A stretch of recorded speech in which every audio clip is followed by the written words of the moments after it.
안녕하십니까.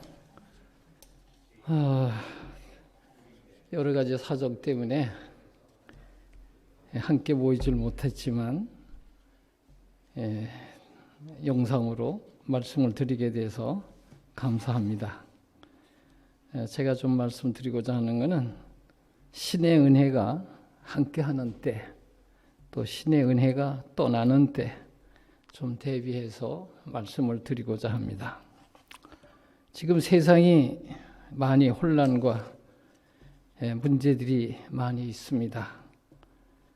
항상 그리스도인에게나 일반인에게나 위로가 되는 말씀이 있다고 하면 의식주 문제겠죠. 세상에서는 기본이.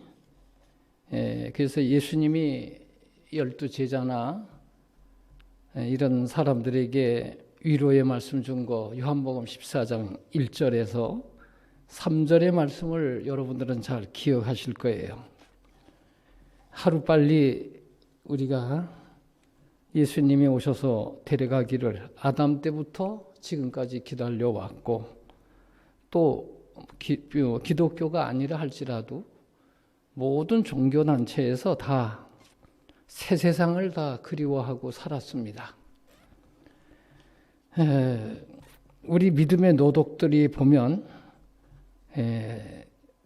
또 이 세상 모든 사람들이 다 신의 은총과 은혜, 이거를 어떻게 해야 받나, 또 그것이 어떻게 은혜를 누리고 사나, 또 이 은혜의 축복이 어떻게 흘러가야 되나, 이것이 가장 바라는 것들이었습니다. 근데 이 은혜라는 말은 이 지구에만 필요한 겁니다. 여러분들이 아시겠지만 제가 그 목사에게 보내는 증언을 한번 읽을 때 이런 말을 보고 저는 그때 당시 굉장히 기뻐했어요.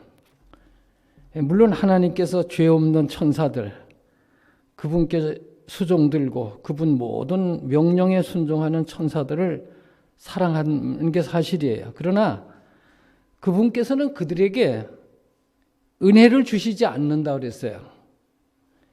왜냐하면 그들은 죄를 짓지 않은 까닭에 그들에게는 은혜가 전혀 필요치가 않기 때문이라고 그랬습니다. 그래서 이 은혜는 누구에게 필요하냐? 이 지구에만 은혜가 필요하다는 겁니다. 그래서 우리들이 가치가 있어서가 아니라 무가치하기 때문에 그것을 위해 줄이고 목마른 모든 자들에게 은혜를 주시는 것을 기뻐하신다 이랬어요. 저는 이 말씀에 굉장히 용기를 얻었습니다. 야, 나는 가치도 없고 아무것도 없는데 이렇게 나에게 은혜를 베푸시는구나. 여러분도 마찬가지일 거예요.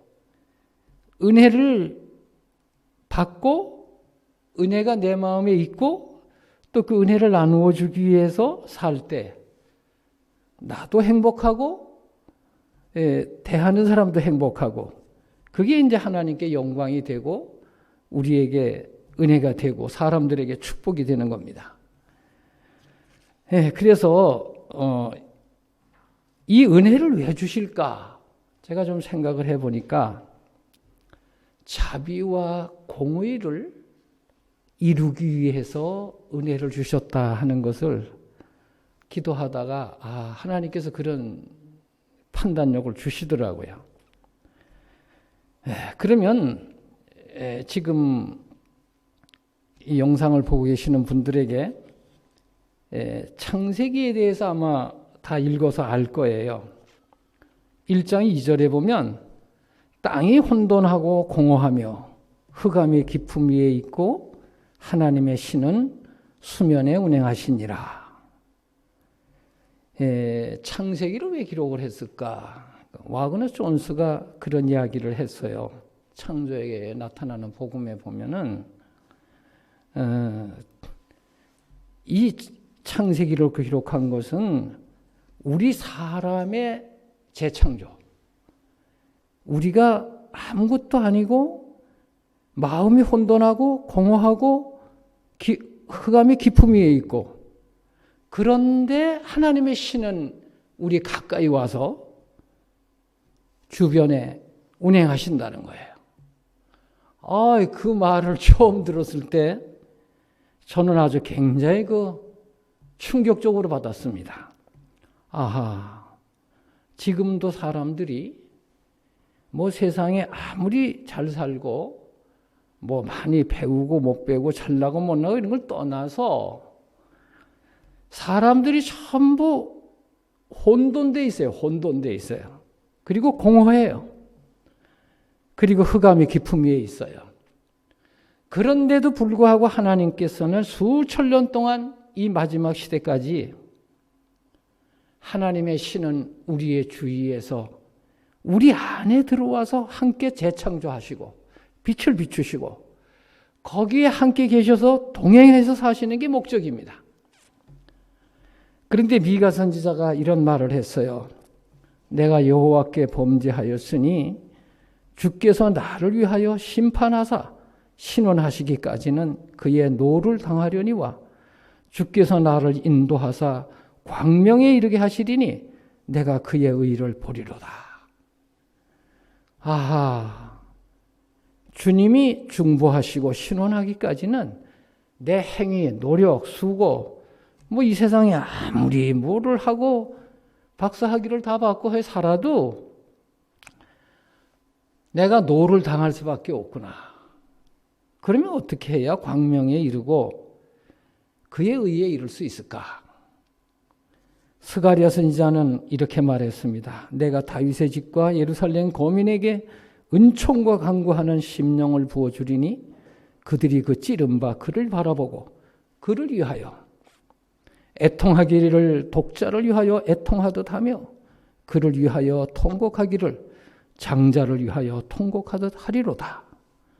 저는 이 말씀을 처음에 이해하도록 하나님께서 축복하셔서 제 이웃에 한 분이 외아들이 있었는데 그 외아들이 고등학교 때 잠들었어요. 수영을 하다 빠져 죽었어요. 그런데 그 엄마는 혼자 살았어요. 과부로. 그 아들에게 희망을 가지고 살다가 그 아들이 죽고 나니까 하나님은 안 계시다. 그래서 그분이 수십 년 동안 하나님을 떠났다가 나중에 돌아온 것을 보았어요. 우리는 다 부모가 잠드시거나 자녀들이 잠들거나 자기가 잘 아는 지인들, 친척들, 이웃들이 잠들 때 얼마나 슬퍼합니까? 그런데 여기에서 하나님의 아들이 왜 나를 위해서 죽으셨을까? 그분이 왜 십자가에 달리셨을까? 이것을 알게 될 때 그 독자나 장자를 잃은 것처럼 통곡하고 눈물을 흘리게 된다고 하는 말씀을 하셨어요. 그래서 기독교는 간단합니다. 누구든지 죄 없는 하나님이 창조주가 이미 세상을 창조하기 이전에 죽임을 당한 어린 양이라는 것을 알고 내가 예수님을 죽였다는 것을 알게 될 때 그 시간에 애통하는 마음이 일어납니다. 이러한 경험이 없는 사람은 예수님을 받아들였다고 할 수가 없습니다. 왜 그런가? 고린도후서 4장 10절에 우리가 예수 죽인 것을, 여기도 항상이라고 그랬어요. 항상 예수 죽인 것을 몸에 짊어짐은 예수의 생명도 우리 몸에 나타나게 하려 함이라. 우리 산자가 자가 항상 예수를 위하여 죽음에 넘기움은 예수의 생명이 또한 우리 죽을 육체에 나타나게 하려 함이라. 저는 이 말씀을 읽을 때 제가 강원도 춘천 사람인데 서양강변에 가서 얼마나 울었는지 몰라요. 내가 예수님을 죽이다니. 그 죽임으로 내 죄가 끝나는구나. 제가 자주 말씀드렸지만 지금 77억이 넘는 인구가 또 우주의 다른 우주 세계의 거민과 천사들이 나를 사랑하고 피 흘려 죽어도 내 죄가 없어지거나 거듭나거나 성령을 받거나 죽을 인생을 부활시키는 데는 0.1%도 도움이 되지 않습니다. 성경을 다 외우고 주석을 다 하고 설명을 해도 그것은 구원과 아무런 관계가 없는 것입니다. 저는 이 말씀을 깨달을 때 고린도전서 6장 19절에 너희 몸은 너희가 하나님께로부터 받은 바 너희 가운데 계신 성령의 전인 줄을 알지 못하느냐 이랬어요. 그래서 언제 내 몸이 성전이 되는가? 이거는 정말 놀라운 말씀이에요. 왜냐? 아니 부모가 함께 해도 힘이 나요. 고아를 생각해 보세요. 또 회장, 사장이 나를 돕는다고 해도 힘이 나요. 대통령이나 왕이 나의 후원자고 돕는다고 해도 힘이 나요. 그런데 하나님인 신인 신성인 하나님께서 나를 용서하고 씻고 나를 거처를 삼아서 함께 하신다고 하는 이 말은 인간으로서는 감당하기 힘든 말입니다. 그런데 많은 사람들이 하나님의 성전이라고 그러고 건물을 성전이라고 그러고 사원이라고 그러고 그러면서 몸과 마음이 성전이라고 하면서 어떻게 하나님의 신이 함께 한다는 사람이 전생애를 믿고 범신론을 믿고 영혼불멸설을 믿고 그리고 하늘나라를 왔다 갔다 한다 하면서 이 속이는 사람들은 이적을 행하고 기적을 행합니다. 죽은 사람도 살리고 수많은 병자들을 고쳐요. 귀신이 들어가게 만들어 놓고 귀신을 내쫓아요. 거품을 뿜고 쓰러져요. 그러면서 하나님, 예수님, 성령의 이름으로 오늘날 계시록 18장 2절에서 나오는 그 말씀 그대로 사람 성전이 아니라 인간을 귀신의 처소로 만들어 놨습니다. 하나님의 법도 진리도 돌아보지를 않습니다. 오직 이 악한 세대가, 음란한 세대가 이적과 기사를 바란다는 그 말씀이 응하고 있는 거예요.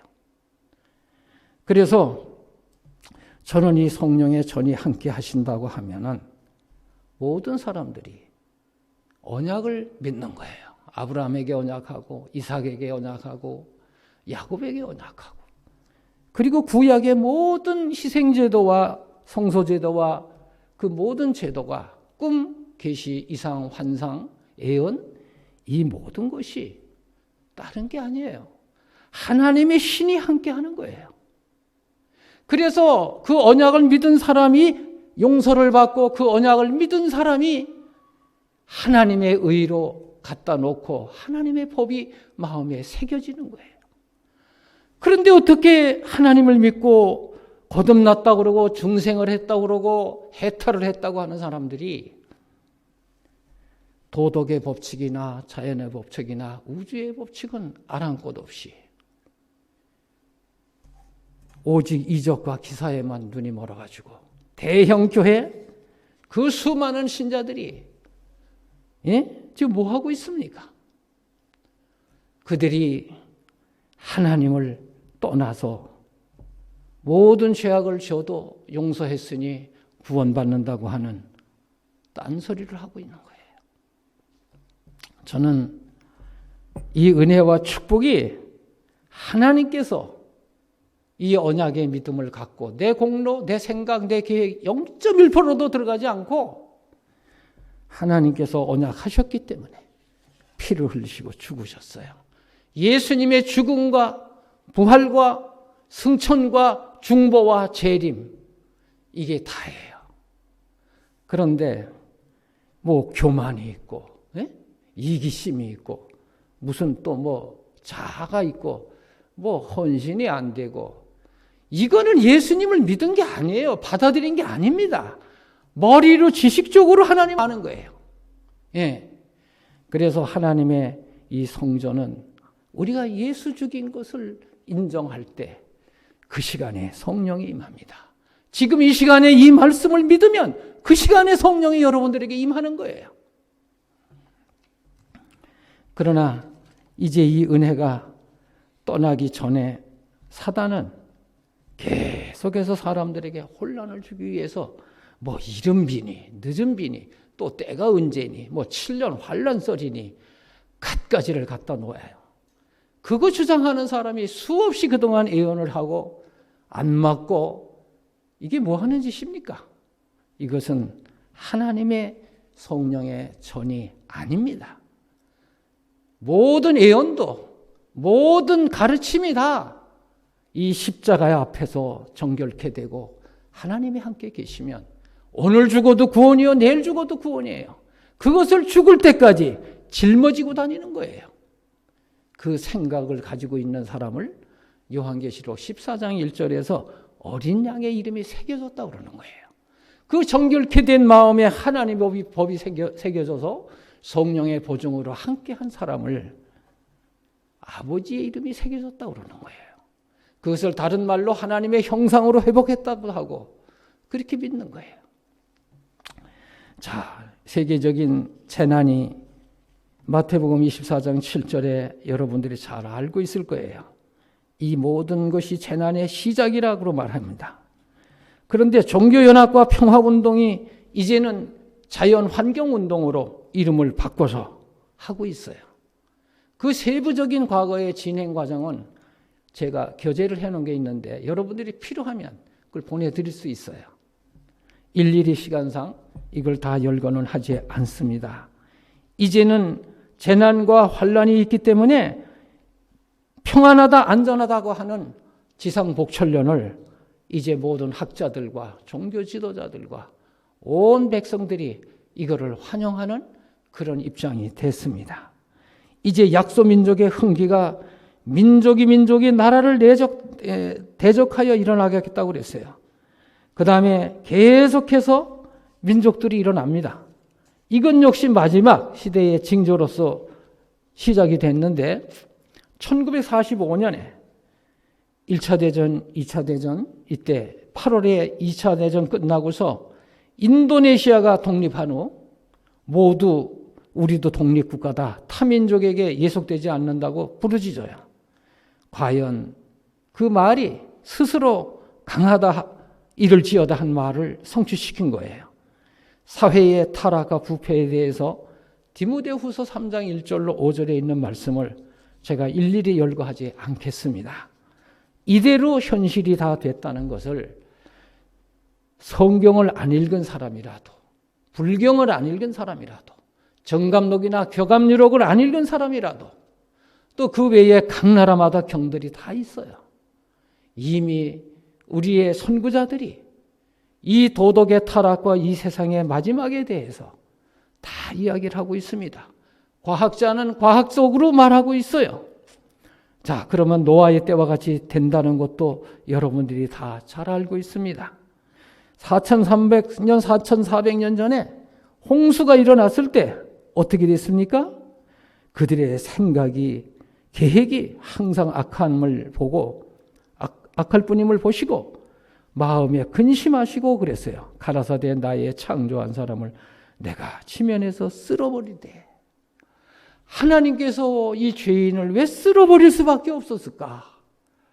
그렇게 사랑하시는데 그들이 하나님의 이름으로 하나님을 다 인정했어요. 그 사람들이 하나님을 안 믿는다 그런 게 아닙니다. 그들이 하나님의 자비와 공의를 곡해하고 오해하고 그들이 부절제하고 그들이 부인을 몇씩 두고 자녀를 많이 낳아서 땅에 충만하라고 한 이 말씀을 성취시킨다고 하면서 그들이 곡해를 한 겁니다. 경제의 징조는 어떻습니까? 이제 품꾼에게 주지 아니한 싹시 소리 지른다고 하지 않았습니까? 부자와 가난한 자의 투쟁이 계속될 겁니다. 종교계의 징조는 어떻습니까? 경건의 모양은 있으나 경건의 능력은 부인하는 자니 이 같은 자들에게서 네가 돌아서라 이랬습니다. 오늘날 아무리 겉으로 경건하면 뭘 합니까? 하나님의 마음, 하나님의 사랑, 구속의 은혜를 받아서 은혜에 합당한 자로서 살 때 하나님의 마음과 사랑으로 사는 것을 경건의 능력이라고 하는 거예요. 하나님의 뜻을 따라 사는 걸 경건의 능력이라고 그러는 거예요. 이것하고는 전혀 맞지 않는다는 것이 하도 종교 지도자들, 종교를 가지고 믿는다는 다른 사람들이 그 말과 마음과 행동이 안 맞으니까 실족하는 거예요. 자, 그러면 천국 복음이 전파되면 끝이 온다. 여러분들은 어떻게 생각하세요?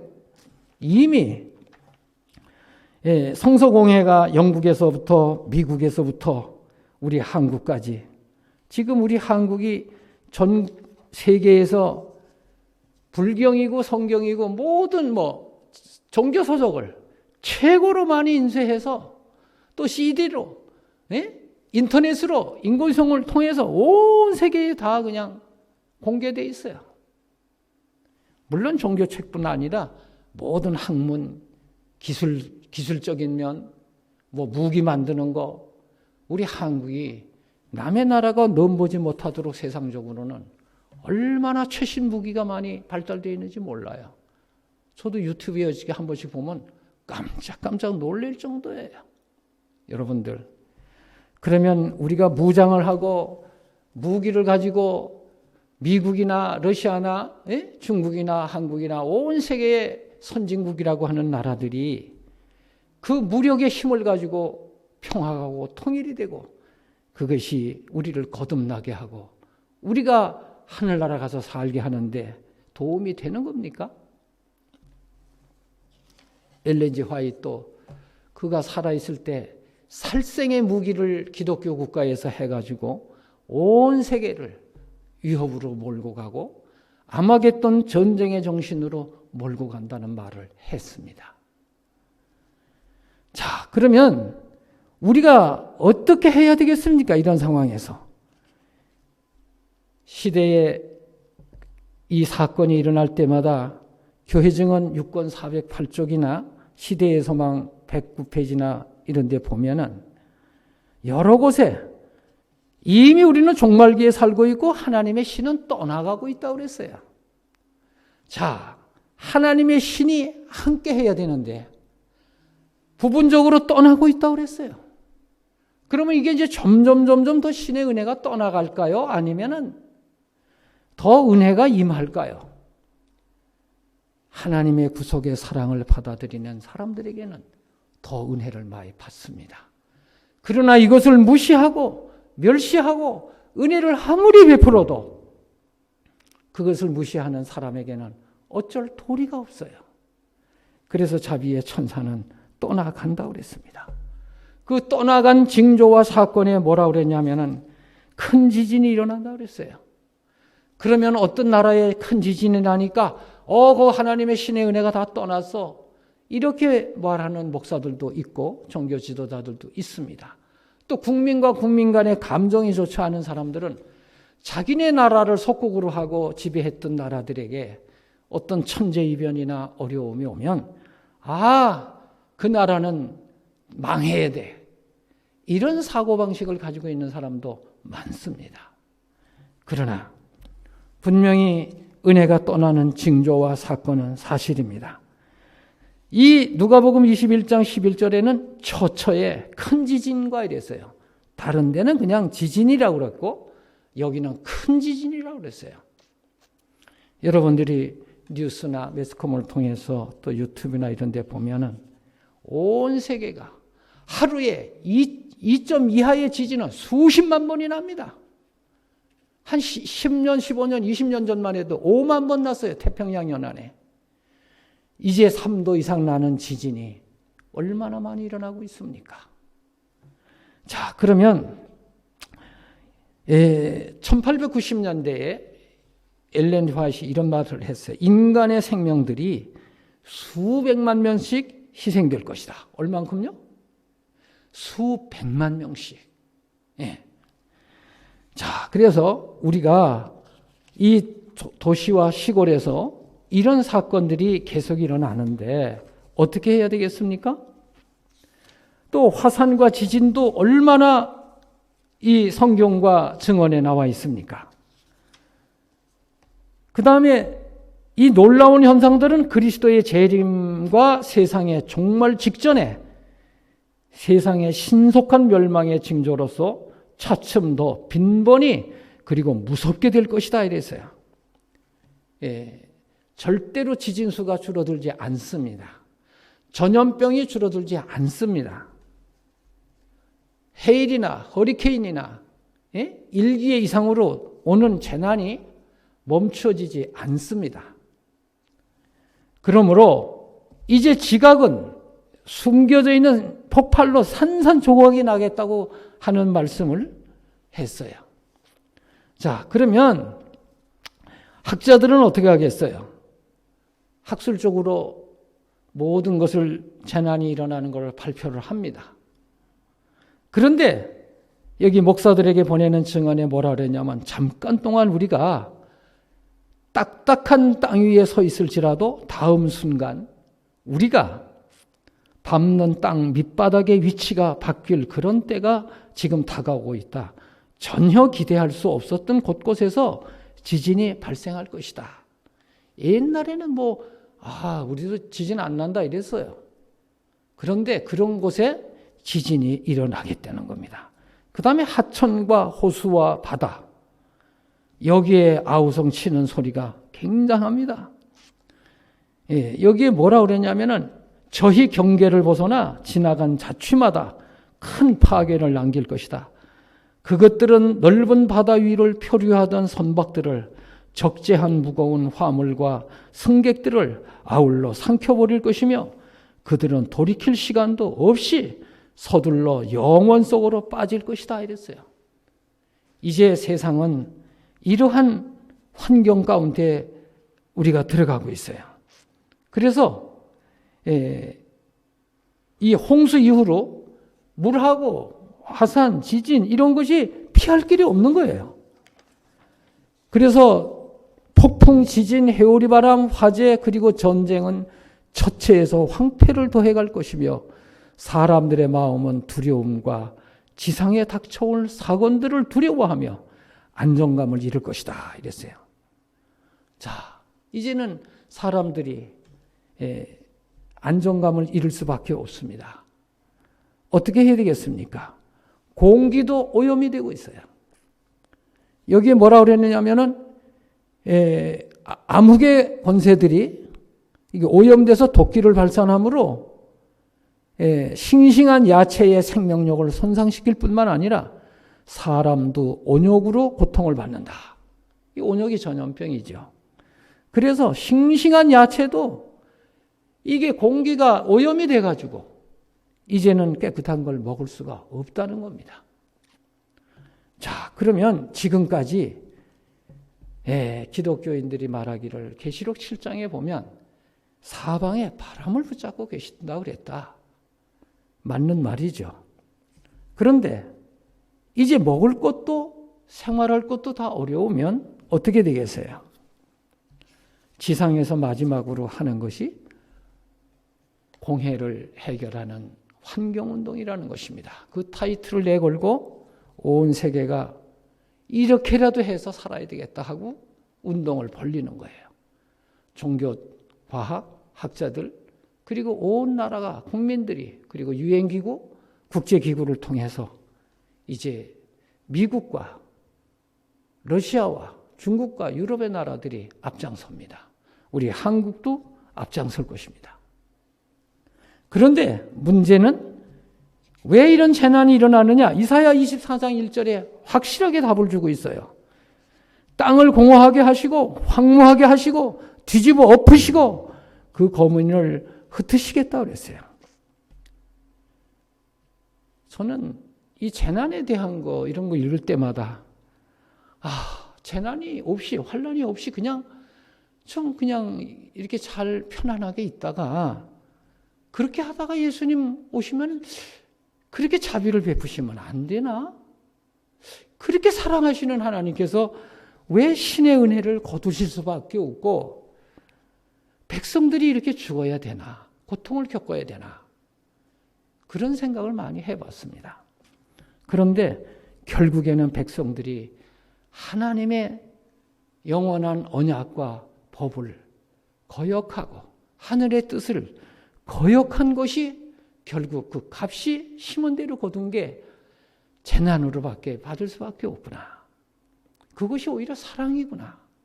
그 재난 가운데서 살게 되면 더 사람들이 병들고 고통받고 마음의 은혜가 떠났으니까 서로 죽이고 서로 잔인하게 하고 이것을 볼 수가 없으신 거예요. 예? 그래서 살생무기가 더 발달이 되고 이거를 참아 보실 수가 없으시니까 그러면 나는 떠나고 하나님의 자비의 천사가 떠나고 그럼 너희들 마음대로 해봐라. 그걸 허락하시는 하나님은 이게 좋아서 허락하시는 게 아니에요. 그래서 이사야 24장 5절까지 10절까지 보면 약탈을 당한 성읍이 회파되고 집마다 닫히었고 들어가는 자가 없고 포도주가 없으므로 거리에서 부르짖으면 모든 즐거움이 암흑하여졌으며 땅의 기쁨이 소멸되었으며 이런 말을 했어요. 이게 왜 이럴까? 결혼한 사람들도 나오라는 거예요. 자녀들도 나오라는 거예요. 노래하는 자들도 나오라는 거예요. 소고치고 북치고 장구치고 다 나오라는 거예요. 왜 그랬을까요? 의식주가 해결이 되고 병이 없고 행복해야 노래를 하고 장구를 치고 춤을 추고 살죠. 그런데 이제 전염병과 전쟁과 재난과 도덕의 황폐와 하나님께 대한 반역의 반역으로만 나가니까 어떻게 되겠습니까? 그래서 이제는 가족끼리도 부자간에라도 스스로 하나하나가 하나님을 찾아서 여기 나오는 대로 열심을 내라 회개하라. 무엇을 열심을 냅니까? 하나님의 언약과 허락을 믿지 않고 그분의 하나님의 법과 진리를 사랑으로 순종하지 못한 그 모든 일에 대해서 하나님의 약속과 허락이 성경에는 3,574군데가 있다고 그래요. 근데 그 허락을 그렇게 수많은 허락을 줬었는데도 나 몰라라야. 그래서 그 결과가 은혜가 떠날 수밖에 없다는 거죠. 그래서 이 마지막 하나님의 은혜와 축복이 떠나는 반역의 표시가 뭐냐 하면 하나님의 십계명 가운데 다른 거 다 무너졌지만 안식일 계명을 지상의 모든 종교 지도자들과 정치와 사회와 백성들이 거짓 안식일을 참 안식일로 법을 국회에서 통과하고 전 세계가 이것을 지키는 것이 마지막 반역으로 되어 있습니다. 어느 종교 지도자들이라도 창조의 기념일이요, 구속의 기념일이요, 우리에게 안식이요, 하나님과 자녀들이 만나는 축복의 안식일을 과거나 현재나 미래나 하늘나라에 가서도 영원히 지킬 이 하나님의 안식일을 감히 인간이 그것을 반역하고 그것을 변개하고 그것을 무슨 이유를 붙여서 가지고 대적할 때 이것은 신의 보호와 은혜가 마지막 떠나는 표시로 되어 있습니다. 그래서 이제 이것이 떠날 때 어떻게 하는가? 과거에 한 주, 한 시, 한 군 부분적으로 이런 것을 할 때 어떻게 하라고 그랬습니까? 그것을 피해서 농사를 짓고 아이들을 교육을 시키라고 그랬어요. 시골 생활하면서. 그런데 그렇게 해서 어느 주가 하고 이렇게 부분적으로 할 때 그날을 선교하는 날로 보내라고 그랬어요. 그거 시위도 하지 말라고 그랬어요. 그런데 많은 사람들이 오해를 하고 있습니다. 미국에서 연방정부법에 의해서 국가의 법으로 이것이 실행될 때에도 이제 시골 떠나야 돼. 시골 생활해야 돼. 어떤 사람은 몇십일에 다 도망가야 된다고 그래요. 어떤 사람은 나가서 3년 반을 또 기다려서 그때 가서 의를 받고 늦은 비를 받고 완전한 옷을 입고 이적을 행하고 기적을 행하고 이런 소리를 하고 있어요. 그것이 예수님을 받아들이는 데서 실패한 사람들이 그 짓 하는 거예요. 몸이 성전이라는 것을 말로는 하는데 신이 실제로 자기와 함께해서 동행하지 않는 사람들이 이른 비니 늦은 비를 날아놓고 나중에 그 짓 하는 거예요. 이것은 전부 경건의 은혜와 능력을 부인하는 사람들이 하는 짓입니다. 그래서 삼중연합의 최고의 강신술사들이 영혼불멸설을 믿는 종교 지도자들이 미국 정부의 정치 지도자들을 가서 매수하고 모든 종교를 가서 매수하고 그 일에 제일 앞선 나라가 한국이에요. 모든 각 종파의 총회장은 불교까지 기독교까지 유교까지 한국 사람들이 좀 나쁜 말로 말하면 다 해먹은 사람들이에요. 이들이 미국에 가서 뭐 했습니까? 일요일을 세계의 평화의 날로 하자고.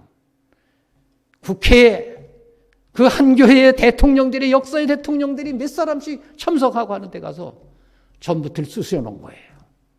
그래서 법사위, 국회 상원, 하원 다 드나들면서 그거 해놓은 지가 언젠지 아세요? 1977년 7월 4일 일요일 미국 독립 200주년을 기념을 그날을 기해서 날리려고 했던 거예요. 지금까지 왜 미뤄졌는지 아시겠어요? 하나님의 산 성전에 진정한 경건의 은혜와 능력이 없기 때문에 그렇게 된 거예요. 이렇게 해서 지금까지 왔는데 이제는 한계가 왔습니다. 한계가 왔어요. 그래서 제가 말씀드리는 것은 여러분들이 이미 이 내용을 알고 있기 때문에 제가 일일이 몇 장 어디 몇 페이지 얘기 안 합니다. 여러분들이 혹시 자료가 필요하면 언제라도 연락을 하세요. 보내드리겠습니다. 일요일 시험령은 안식일을 지키는 자들에게 도시를 떠나는 징조를 얘기를 하니까 이것이 미리 떠난다고 또 미국에도 몇 군데 몇천 명씩 가서 살았어요. 그거 세 곳이 다 불렀어요. 다른 나라도 마찬가지예요. 언제 도망가는 겁니까? 잘못 이해를 하고 있는 거예요. 그래서 이제 일요일 법령으로 말미암아 이 나라는 율법의 모든 원칙을 말살시킬 거예요. 미국이. 다시 말하면 민주공화 정치와 양심의 자유, 신앙의 자유 이 두 가지를 다 원칙을 말살하고 이미 큰 성 바벨론으로 상징된 그런 교단들과 그의 딸들과 그리고 모든 이교회, 다신교 다 합쳐서 이 한 날을 평화의 날로. 그래서 일요일 한 날만이라도 비행기가 안 뜨고 배도 안 다니고 자동차도 안 다니고 공장도 쉬고 상업도 쉬고 결혼도 축구 경기도 운동 경기도 다 쉬어. 하루만 일주일에 하루씩만 해도 얼마나 세계가 환경이 도움이 되는지 몰라요. 그거를 빙자해가지고 이제 곧 날일 것이 지금 날리는 게 아니에요. 법은 다 옛날에 돼 있어요. 1610년에 버지니아주에 이미 나려 있어요. 일요일을 범하게 되면 벌금, 2차는 감옥, 3차는 사형. 그 법이 지금까지 살아있다는 사실을 여러분들 아셔야 돼요. 그것이 32개주, 이제 50주가 다 통과를 시킬 수밖에 없는 그런 한계가 와 있는 거예요. 자, 그러면 이 일요일 시험령으로 말미암아 이 나라의 불의의 잔을 이제 완전히 채우게 되는데 어떻게 되겠어요? 안식일을 못 지키게 하고 어떤 제재가 있겠습니까? 일요일 법령은 안식일을 성경에 나오는 대로 지키는 사람들을 경멸하겠다고 그랬어요. 무시하겠다고 그랬어요. 그리고 일요일 날 쉬고 토요일을 쉬지 못하게 제재를 하겠다고 그랬어요. 여러분들 아닌데 뭐 우리 저 일주일에 5일밖에 일 안 하는데 토요일도 쉬고 일요일도 쉬고. 현재는 그런 나라들이 선진국이라고 하는 나라는 다 그렇게 해요.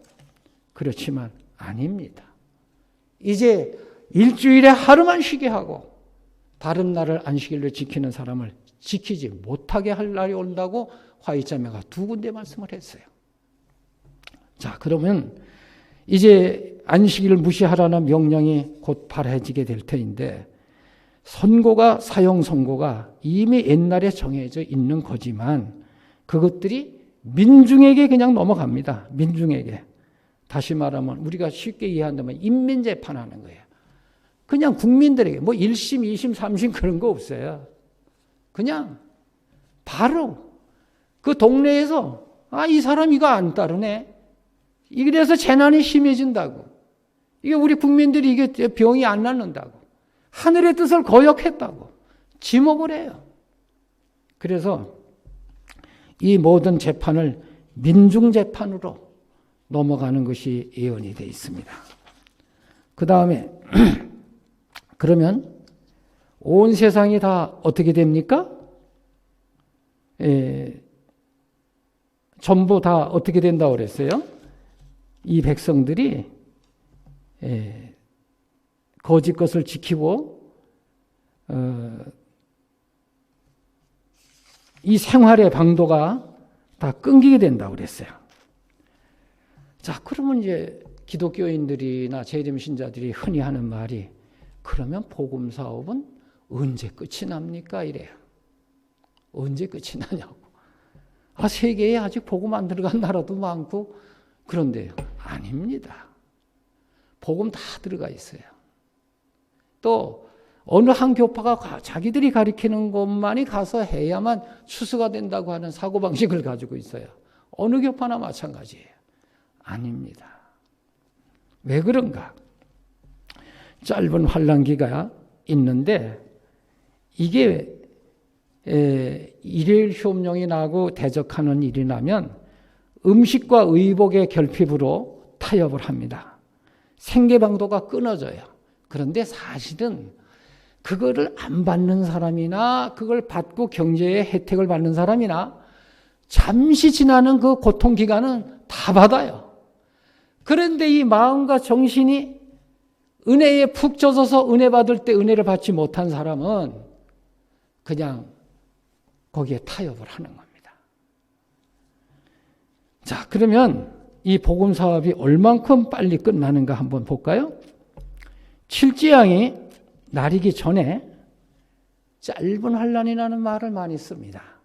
휴거를 믿는 사람도 전 3년 반, 후 3년 반을 많이 쓰고 7년 환란설을 하지만 그런 교리가 은근히 재림교회까지 들어와서 일요일 효명이 나면 짧은 환란이 오는데 거기다 시기를 집어넣었어요. 자, 계시록 18장 1절에서 끝절까지의 사건은 7재앙 때 일어나는 일이 아닙니다. 1절에서 4절, 계시록 18장 1절에서 4절은 짧은 시간에 복음이 준비된 사람을 통해서 끝나는데 나머지는 7재앙 전에 지구에 재난이 일어나는 거예요. 그게 뭐냐 하면 계시록 18장 8절, 10절, 17절, 19절에 보면 하루라는 말이 나옵니다. 그리고 1시간, 1시간, 1시간 세 번이 나옵니다. 이게 뭐냐? 짧은 환란 동안에 이 기간이 매우 짧아요. 왜 그런가?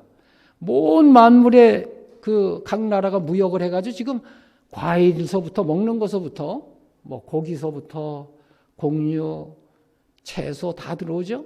또 옷, 전자제품, 뭐 무기, 하여튼 뭐 이 서울에 가보면 이 다른 그 마트에 가보면 전 세계 물건이 없는 게 없이 다 있어요. 각 나라에.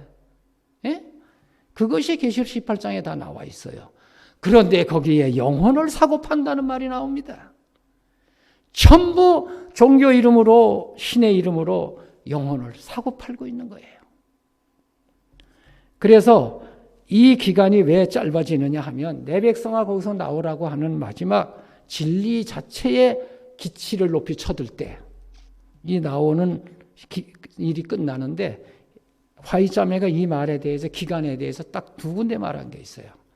매우 짧은 시간이다. 잠시 지나가는 시간이다.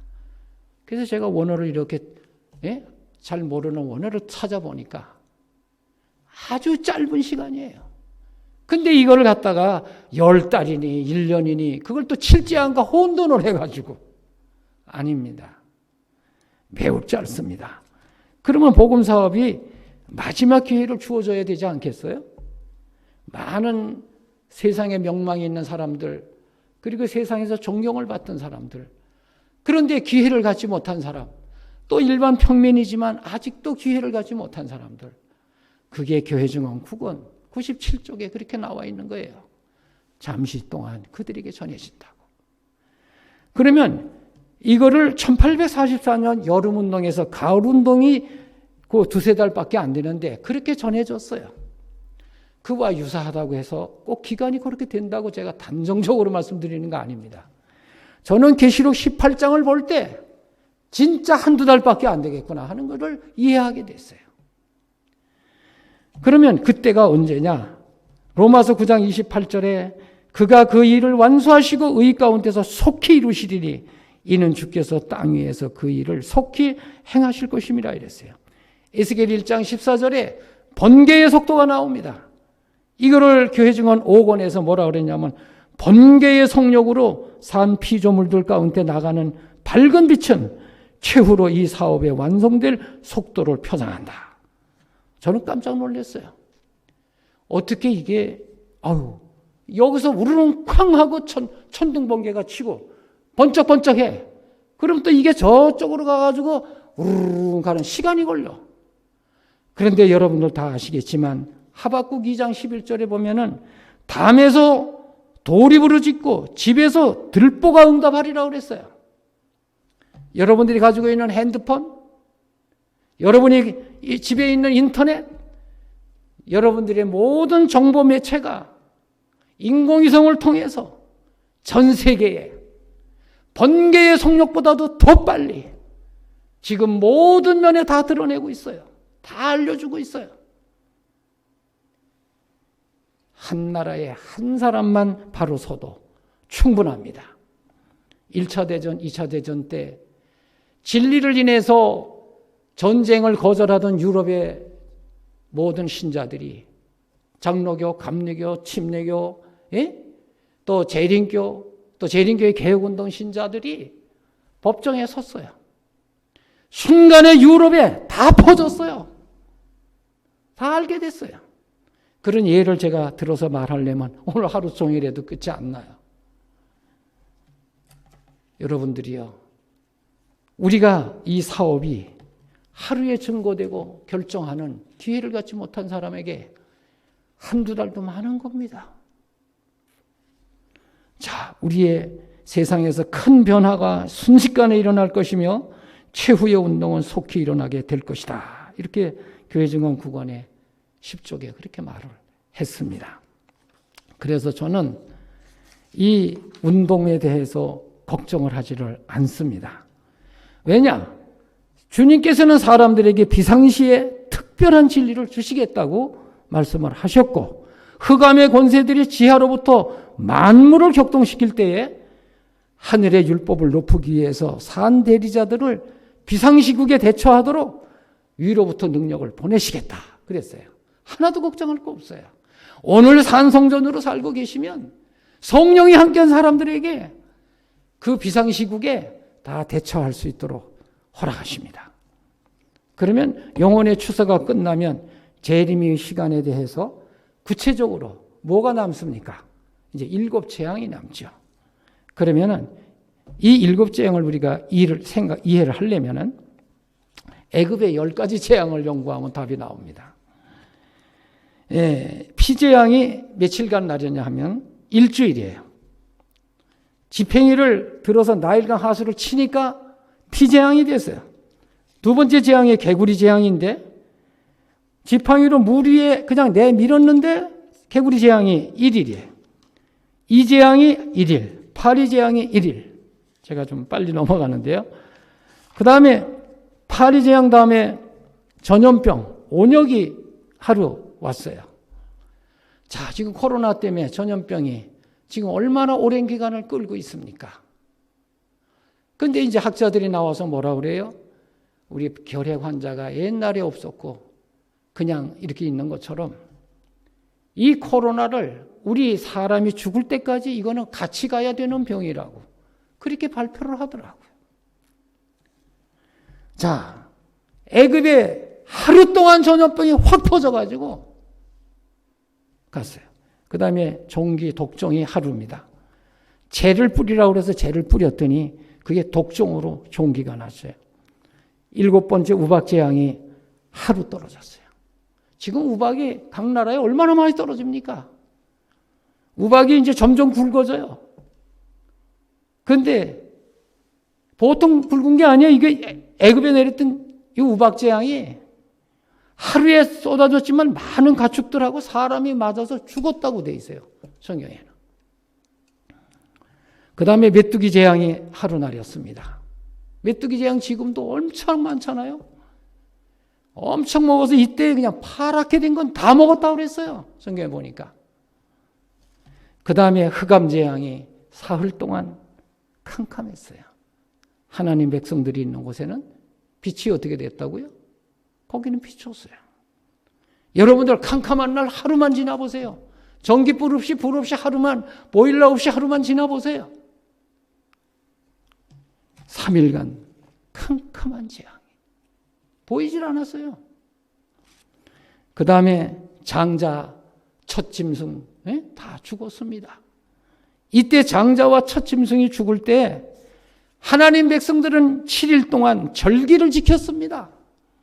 절기를 지켰어요.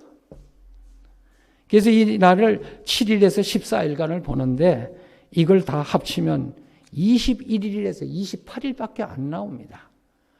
그러면은 이 열 재앙이 21일에서 28일로 나오는데 자, 앞으로 7재앙은 얼마나 걸릴까요? 얼마나 걸릴 것 같아요? 헌대재앙이 왜 날입니까? 짐승의 표를 받은 자에게. 다시 말하면 하나님의 첫 언약을 무시하고 언약의 약속이 법이 새겨지고 하나님의 거룩한 안식일을 영원히 지킬 이 법을 떠났을 때, 다시 말하면 하나님의 형상이 떠나고 짐승의 형상으로 변했을 때 이마의 헌대재앙이 조그맣게 날까요? 아닙니다. 엄청 큰 헌대재앙이, 다시 말하면 암과 같은 그런 것들이 이마에 돋을 때 그 고통이 말로 표현 못해요. 그 다음에 둘째 재앙이 피재앙이 나려요. 그래서 이걸 보고 도망을 가는 거예요. 하나님 백성들이. 헌대재앙 난 걸 보고 성도들을 죽이라고 하는 명령이 나렸기 때문에 바닷물이 피로 변하고 물 근원인 육지의 피가 변해요. 하나님 백성들을 6,000년 동안, 수천 년 동안 핍박하고 죽였기 때문에 그럼 너희가 그렇게 피 흘리기를 좋아하고 그럼 너희가 그걸 받아라. 어쩔 수 없는 형편에서 그렇게 하는 거예요. 도망을 그때 가는 겁니다. 첫째 재앙과 둘째 재앙. 그런데 이것이 일시에 한 군데 다, 전 세계가 다 헌대 재앙 나고 둘째 재앙이 다 그렇게 되는 게 아니에요. 이것을 하나님께서는 부분적으로 시작되는데 마지막 7재앙 때 가면 온 세계가 그 7재앙이 다 이렇게 누적이 돼가지고 다 받게 되는 거예요. 어느 재앙을 받든지. 그래서 이 기간이 매우 짧다는 것입니다. 그래서 엘렌 G 화이트는 대쟁투에 애굽에 내렸던 성질과 같다고 얘기를 한 거예요. 그래서 저는 이 전 세계에 이런 재앙이 올 때 길게 보지를 않습니다. 매우 짧습니다. 육신의 인간으로서 먹지 않고 도망가면서 견딜 수 있는 한계, 거기까지 허락하신다고 저는 믿습니다. 그래서 옥중에서, 바닷가에서, 산토굴에서, 그리고 감옥에서 일부 은혜의 동안 갇힌 사람들이 그것을 당하게 돼 있습니다. 제가 시간 관계상 여기서 이 재앙 한 가지 가지고도 1시간을 해도 다 끝이 안 나요, 사실은. 제가 이 학생들하고 이걸 할 때 엄청 그 많은 것을 그 학생들과 이걸 나누면서 정말 공부를 했어요. 근데 이제는 이런 것 저런 것 성경을 다 읽고 여러분들이 아시니까 그냥 간단히 넘어갑니다. 정말 하나님 백성들이 숨어야 할 곳은 어딜까요? 이사야 26장 20절 21절에 보면은 거기에 덮개가 나옵니다. 그리스도와 거룩한 천사들이 그들의 보호가 될 것이다. 이때에는 하나님의 백성들이 한 장소에 모두 있게 되지 않는다. 그들은 각각 무리를 지어 있게 되고 지구상의 모든 곳에 있게 된다. 그들은 각자가 홀로 서게 될 것이며 그룹 가운데 있지 아니할 것이다. 모든 사람마다 시험에 독자적으로 서야만 한다 그랬어요. 그래서 부모고 자식이고 누구고 다 이제 독자적으로 서야 돼요. 그러면 우리 어린아이들은 어떻게 해요? 노인들은 어떻게 해요? 엘렌 G 화이트 살아있을 때 뭐라고 대답했습니까? 그 칠재앙이 오기 전에, 환란이 오기 전에 잠재울 것이다. 그 환란을 통과하지 못할 사람은 어린아이든 노인이든 잠재우겠다 그랬어요. 병든 자든. 걱정할 거 하나도 없습니다. 그래서 지금도 은혜의 시간은 떠나가고 있다고 화이자매가 계속해서 말씀을 하셨고, 우리가 이제 마지막 준비는 제가 서두에 말씀드렸지만 다시 한번 말씀을 끝내주면서 드리는 것은, 성도를 죽이라는 법령이 선포되고 밤낮 그들의 구원을 위해 울부짖게 되는 형제들도 있습니다.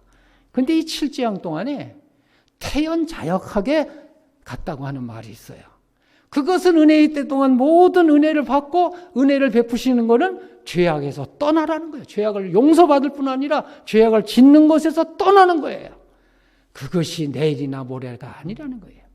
지금 중보하는 그 시간에 단번에 전해주신 믿음의 도를 위해서 생명을 내걸고 싸우려는 거예요. 그게 대쟁투에 2번 나와요. 자, 그러면 이사야 45장 25절에 이스라엘 자손은 다 여호와의 의롭다함을 얻고 자랑하리라 하리라. 나는 공로도 없고 죄인이지만, 내가 의롭게 살 수도 없지만 용서하시고 의를 주시고 의에 순종하게 하신 이 은혜를 받는 때에 그의 이름을 받고 자랑한다는 거예요. 우리 어린아이가 부모가 옷을 입히면 이거 누가 사줬니? 그러면 우리 엄마가요, 아빠가요. 그리고 자랑하지 않습니까? 우리를 용서하시고 이렇게 하신 주님께 감사합시다. 그래서 로마서 8장 30절, 31절, 32절, 34절에 보면 우리 사랑에서 어떻게 끊을 수 있느냐? 자기 아들을 아끼지 않는 사람에게 모든 걸 내주지 않았느냐? 능히 하나님의 택하신 자들을 누가 송사하겠느냐? 의롭다 하신 이는 하나님이시라고 그랬어요. 누가 정죄하겠냐 이거예요.